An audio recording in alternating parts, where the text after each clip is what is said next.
Love. Pag naramdaman mo na to, halos lahat kaya mong gawin, kaya mong ibigay. Yung tipo bang para lang maging masaya yung taong mahal mo, gagawin mo lahat. Kahit na masasaktan ka, kahit na mahihirapan ka. Alam mo, pag in love ka, di mo na nga iniisip ang sarili mo eh. Minsan, paniwalang-paniwala ka na sa lahat ng sinasabi ng taong mahal mo. Pero hindi mo nakikita,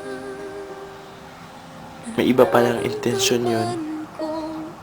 May ibang dahilan kung bakit niya nasabi yun. Pero nga dahil love mo siya, naniniwala ka sa kanya. Bakit ganun? Nagmahal lang naman tayo para maging masaya eh. Pero bakit in the end, lagi na lang tayo nasasaktan? Lagi na lang nabibigo? Wala na bang tunay na pag-ibig? Wala na ba talaga yung taong magpapaligaya sa atin? Na kung hirap at ginhawa, nandiyan siya para sa atin.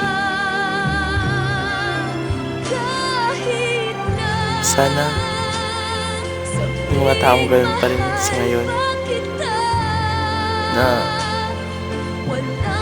ipapakita niya, ipaparamdam niya kung gaano tayo ka-special sa buhay niya, kung gaano niya tayo kamahal, kung gaano tayo worth sa kanya. Kasi wala naman tayong hinahangad na iba eh, kundi mahalin at maging masaya.